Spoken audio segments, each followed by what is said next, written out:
오순절 마가다락방에 바람 같은 불 같은 성령이 임하시고 베드로가 설교하니까 하루에 3,000명이 회개하고 또 하루에 5,000명이 주의 제자로 돌아서고 핍박할수록 기도하니까 또 성령의 재차적인 반복으로 땅이 진동하며 하나님의 강력한 역사가 일어나게 되고 감동가망 성도들이 내 것 내 것을 따지지 않고 유무상통하고 자기의 소유와 재산을 내 것이라 주장하지 않는 엄청난 역사가 초대교회에 일어나게 되죠. 그래서 사도행전 1, 2, 3, 4장이 진행되다가 5장에 와가지고 갑자기 이 엄청난 부흥에 찬물을 끼얹는 비극적인 사건이 일어나게 되는데 한 부부가 한날에 그것도 3시간 간격으로 죽임을 당하게 됩니다. 왜 그렇게 죽어야 했나? 그 부부가 뭐 대단한 살인을 했나? 간음을 했나? 대단한 도적질을 했나? 표면적으로 보면 땅을 팔아가지고 헌금을 했을 뿐인데 헌금한 것이 문제가 됐습니다. 자, 오늘 1, 2절 봐요. 아나니아라는 사람이 그의 아내 삽비라와 더불어 소유를 팔아 그 값에서 얼마를 감춤해 그 아내도 알더라. 얼마만 가져다가 사도들의 발 앞에 두니. 여러분, 한 부부가 이게 지금 땅을 판 거예요. 원해 보게 되면 땅을 팔아가지고 교회의 필요에 따라 헌금하자고. 그래서 사도들의 발 앞에 이거 교회에 필요한 대로 갖다 쓰십시오. 물론 얼마를 감추고 드린 거긴 하겠지만 여윳돈도 아니고 남아 돌아서도 아니고 내 땅 팔고 부동산 팔아서 헌금을 한 거예요. 대단한 거예요? 안 대단한 거예요? 대단한 거죠. 땅 팔고 집 팔아서 헌금하는 거 이거 대단한 겁니다. 그런데 왜 이런 일이 일어났을까? 자, 우리 3가지 교훈인데요. 첫 번째 한번 따라 합시다. 헌금은 하나님께 드리는 것입니다.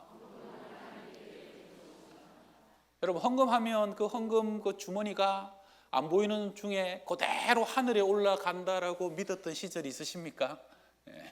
어릴 적에 야, 이거 헌금하면 하나님께 다 그대로 가는 거야 이렇게 믿었던.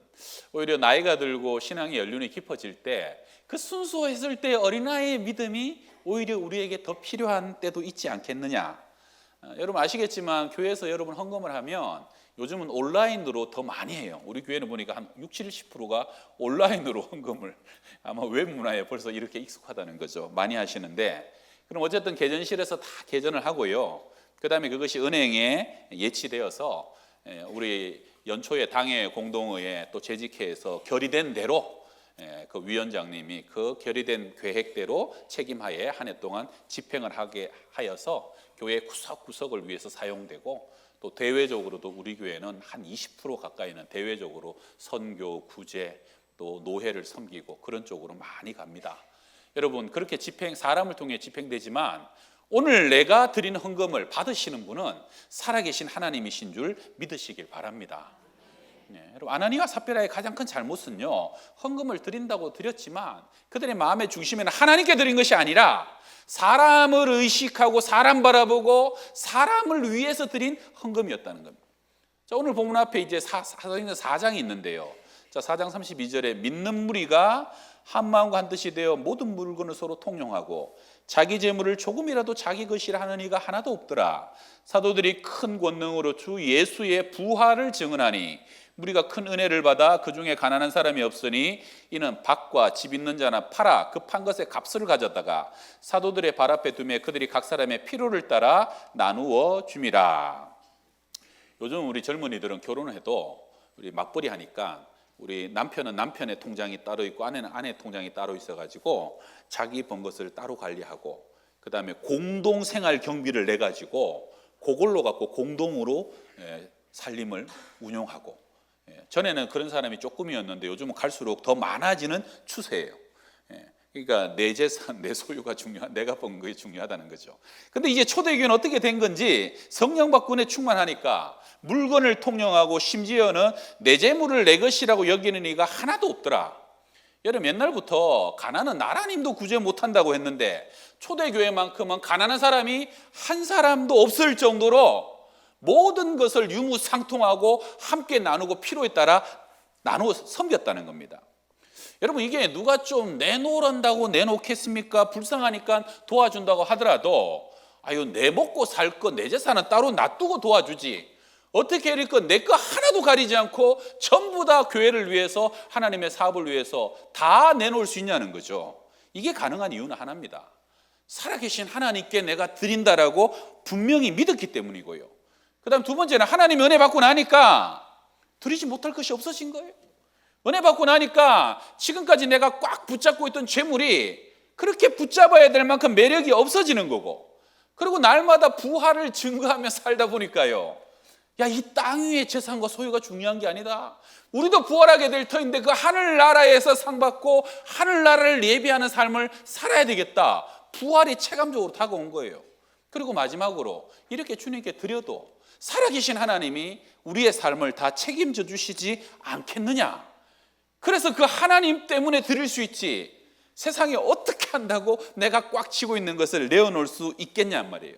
누구 때문에? 목회자가 존경스러워서? 이건 어려운 일이죠. 그 다음에 오늘 5장 바로 앞에요, 특출난 사람 한 사람이 소개되는데 36절, 4장 36절, 구브로에서 난 레위족 사람이 있으니 이름은 요셉이라. 사도들이 일컬어 바나바라. 번역하면 위로의 아들이라 하니. 자, 37절에 그가 밭이 있음에 팔아 그 값을 가지고 사도들의 발 앞에 두니라. 바나바는요, 원래 바나바는 별명인데, 요셉이 본명인데 얼마나 따뜻한 사람인지 바나바라는 별명으로 더 유명해진 사람이에요.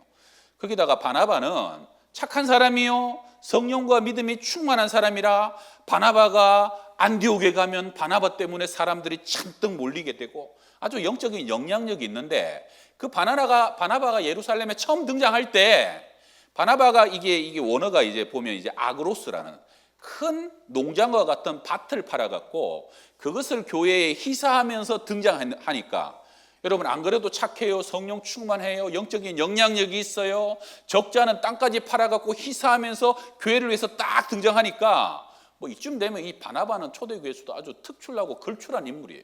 사람들 마음속에 존경과 함께 바나바 할 정도로 굉장히 저명한 인사로 부각된 것이 바나바라는 거예요. 그러니까 그 4장 바로 뒤에 아나니아 삽비라가 나오는 건 뭡니까? 그 부분 마음속에도 우리도 바나바처럼 그렇게 되고픈 마음이 있었던 거죠.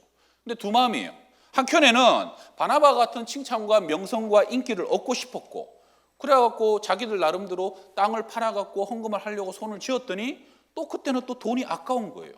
명성은 얻고 싶고 인기는 받고 싶고 돈은 아깝고. 그래서 두 부부가 가만히 고민을 했더니, 그러면 이만큼 감춰놓고 요거 드리면서 우리 다 드렸다고 하자. 그래서 둘이 그렇게 결론에 이른 거예요. 한 신학자는 말하기를, 아나니아와 삽비라의 헌금은 가난한 자를 구제하기 위한 것이 아니라 그들의 자아를 살찌우기 위한 것이었다. 다른 말로 하면 가난한 자와 교회를 위함이 아니 나 자신의 인기와 명성과 나 자신의 체면을 위해서 드린 헌금이었다는 거예요. 그럼 성경 안에 재정에 관한 몇 구절을 함께 보면요, 제일 유명한 게 마태복음 6장 예수님 말씀이죠. 한번 읽어봐요. 시작. 내 보물이 있는 그곳에는 내 마음도 있니. 보물, 돈 아닙니까? 보아 아닙니까? 하나님은요, 부족한 게 없어요. 세상의 모든 것이 다 하나님의 것이고, 하나님은 어떤 헌금도 없던 땅덩어리도 필요한 분이 아니에요.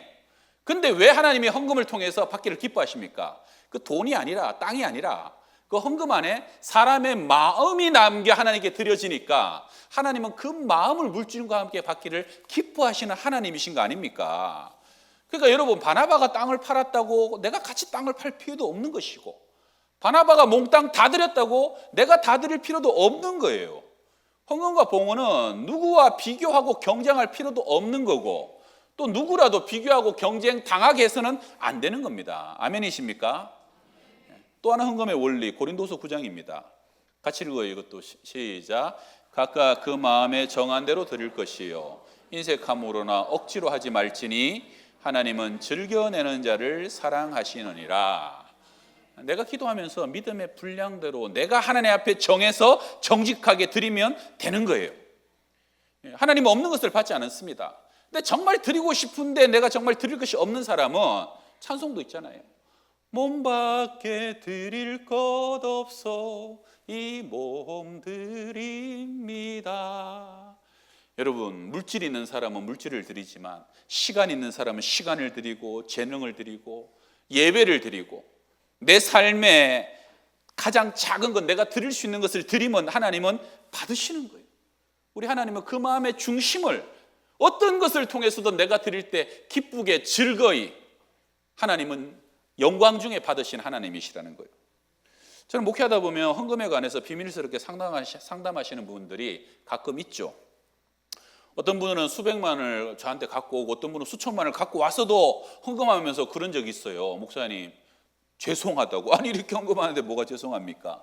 뭐 그런 거예요. 이번에 집을 팔고 건물을 팔았는데 하나님께 꼭 11조를 드리고 싶었는데 그냥 빚을 다 갚았더니 남는 것이 없었다. 그리고 나는 드리고 싶은데 가족들의 마음이 나와 같지 않아가지고 내가 드릴 수 있는 것은 이거라, 이거 드리는 것이 죄송하다는 거예요.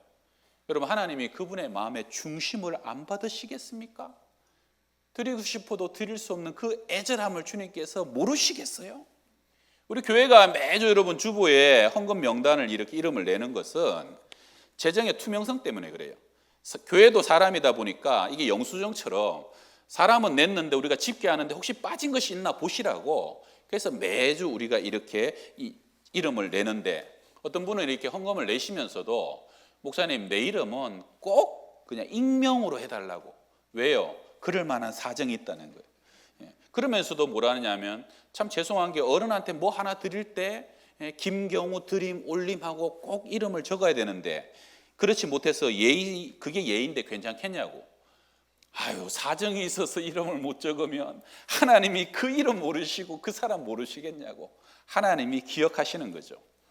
여러분, 마리아처럼 한꺼번에 300데나리 안에 향유 5컵을 깨트려서 1년의 연봉을 깨트려 드릴 수 있는 분은 드리는 것도 너무 큰 봉헌이고 하나님 앞에 산 제사지만, 과부의 두렙돈 밖에 드릴 것이 없는 사람, 그 두렙돈에 내 마음을 담아 드리게 되면 예수님이 뭐라 그러셨어요? 이 과부가 가장 많은 것을 넣었다라고 칭찬하시는 것, 그것이 하나님의 마음인 줄 믿습니다. 여러분, 우리 구약시대에 사울이 아말렉과의 전쟁 이후에 하나님이 우양과 가축들 전부 다 진멸하여 하나님께 바쳐라 그랬는데요, 좋은 것만 딱 숨겨놓죠. 사무엘 선생님이 와가지고 하나님께 거짓 때문에 당신이 이렇게 하기 때문에 하나님이 당신을 버리셨나이라고 선언한 바로 그날, 그 얘기를 듣고 사울이 제일 먼저 한 말이 뭔지 압니까?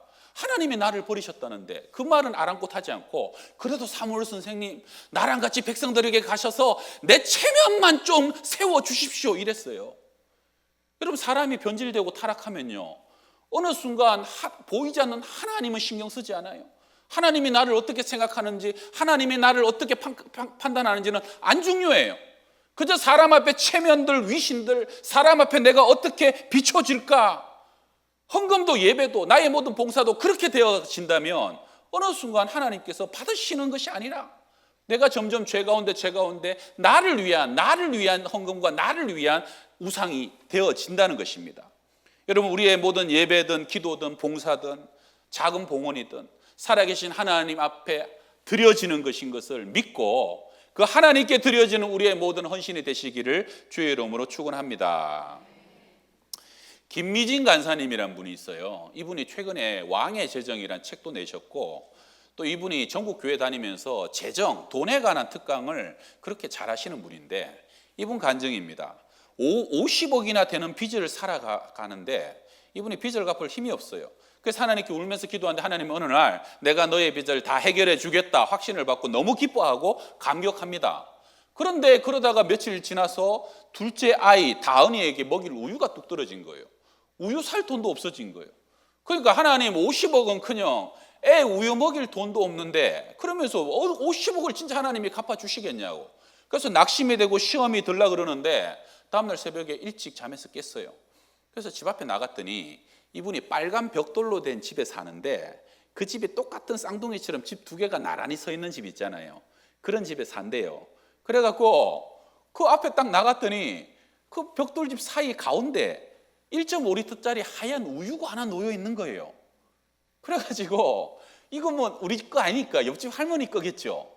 그런데도 이게 너무 애가 지금 우유를 먹어야 되고 어제도 못 줬으니까 그냥 갖고 가서 할머니도 이해하시겠지. 그래갖고 말도 안 하고 먹여버렸다는 거예요. 그리고 그 다음날 또 일어났더니 또 새벽에 우유가 또 있어요.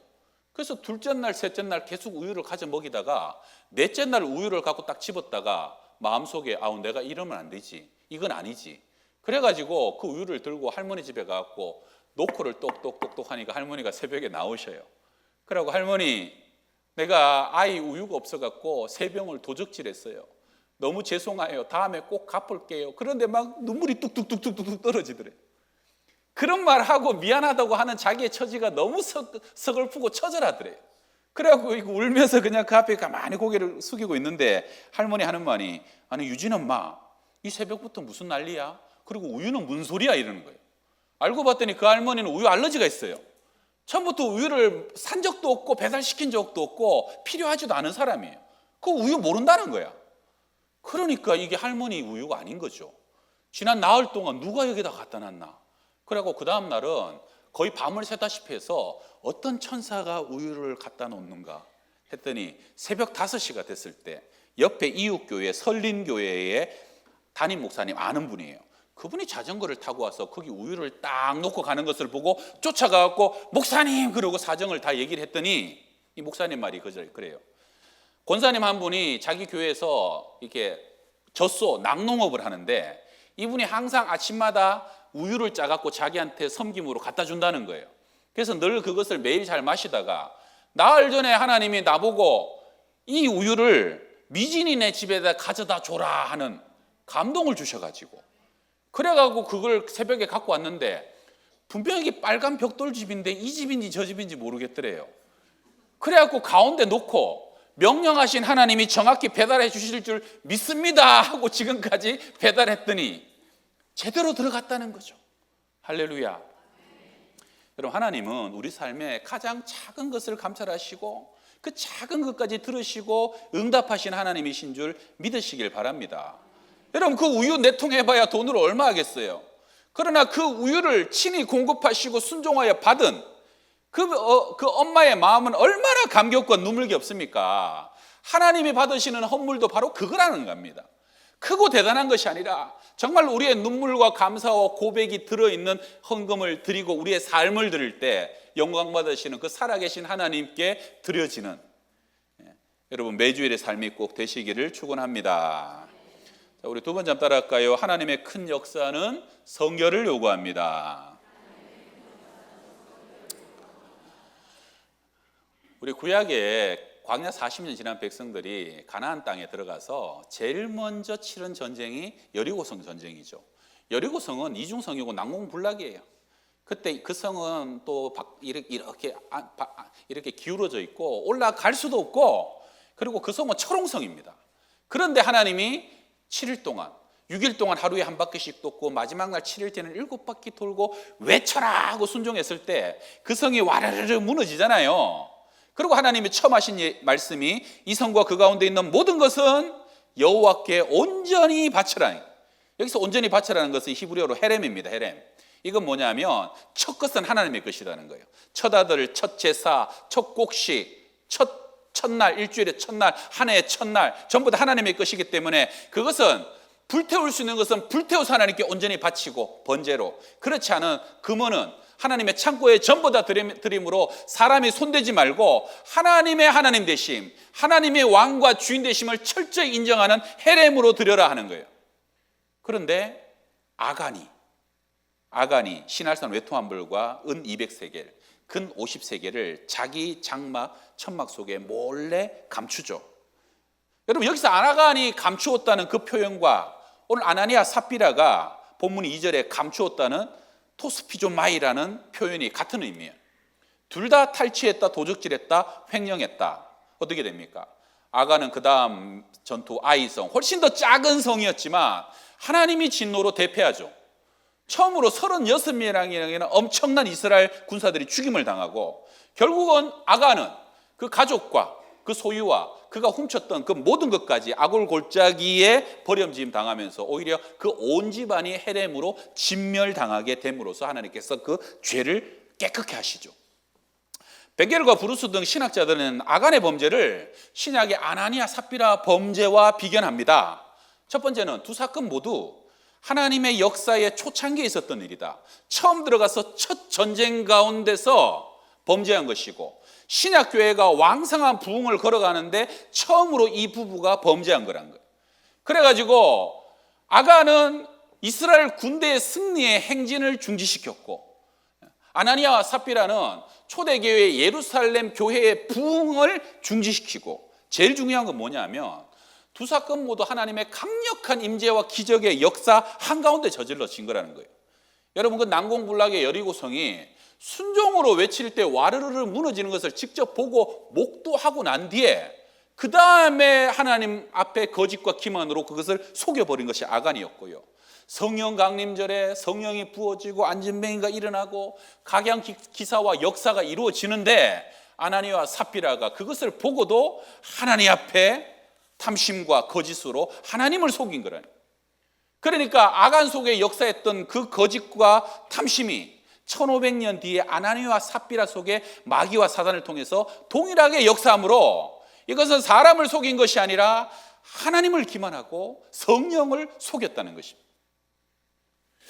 여러분, 저도 목회하다 보면요, 좀 두려워질 때가 있는데, 목회하다 보면 하나님이 정말로 강력하게 살아계신 것이 보일 정도로 임재하시고 역사하신 때가 있습니다. 새 가족들이 교회로 막 쏟아져 들어오고 하나님의 부흥의 역사, 그래서 사람들마다 주님의 보이지 않는 손이 치유하고 회개케 하고 눈물 흘리게 만들고 하나님의 강력한 은사가 그 교회 가운데 막 드러나게 될 때, 그때는요, 여러분 사역자라도 혹시 내가 하나님의 이 놀라운 역사 앞에 내가 합당하지 못한 마음이나 자세나 교만함으로 주님의 이 사역에 방해가 될까 봐, 이 사역을 중지시킬까 봐. 여러분, 성령이 강력히 역사하는 곳은 하나님은 더 온전하고 완전한 거룩함을 요구하십니다. 믿으십니까? 그래서 여러분, 하나님이 은혜로 강력하게 역사하실 때 우리의 작은 죄 하나님은 더 책망하시고 더 징계하시고, 여러분, 시내산에서 하나님의 사흘 뒤에 내가 시내산에 강림하고 하나님의 십계명과 율법을 주리라 그랬을 때 온 백성들은 옷을 빨고 성결하고 거룩하여 하나님을 기다리라. 그렇지 않으면 내가 돌격할까노라. 모세가 호렙산에서 처음으로 가시떨기에서 하나님을 만났을 때 하나님 뭐라 그러십니까? 모세야, 네 발에 신을 벗으라는 거예요.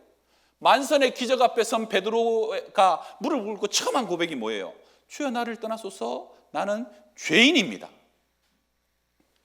이것뿐이냐? 이것이 판값의 전부냐? 여러분, 하나님은 마지막 회개할 기회를 주신 하나님입니다. 사람은 실수할 수 있잖아요. 사람은 범죄할 수 있잖아요.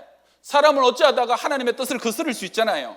그러나 성도 여러분, 하나님이 회개할 수 있는 기회를 주실 때 마음을 강팍히 하지 말고 꼭 회개할 수 있기를 바랍니다. 썩은 귤 하나가 귤 상자 전부를 썩게 할 수 있듯이 하나님은 이 초대교회의 강력한 부흥과 순전한 하나님의 역사가 오염되지 않도록 친히 막으시고 당신의 교회를 친히 보존하고 지키시는 겁니다. 자, 여러분 한번 대답해 보세요. 하나님의 더 깊은 임재와 부흥과 더 큰 영광을 보기를 원하십니까? 우리 삼청 원하십니까? 할렐루야.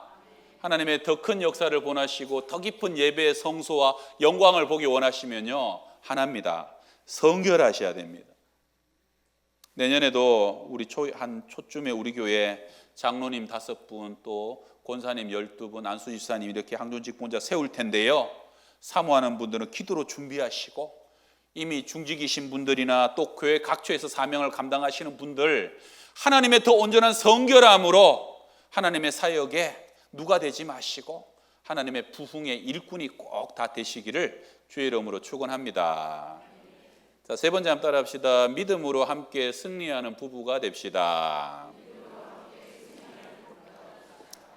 우리 1절을 메시지 성경으로 읽어드릴게요. 그러나 아나니아라 하는 사람이 자기 아내 삽비라와 공모하여 땅을 판 돈의 일부를 몰래 자기 몫으로 챙겨두고는 나머지를 사도들에게 가져와 헌금했다. 우리 사도행전에 보게 되면 되게 모범적인 부부가 한 사람 나오는데 브루스길라와 아굴라죠. 바울이 고린도에 갔을 때 고린도에서 처음 만났어요.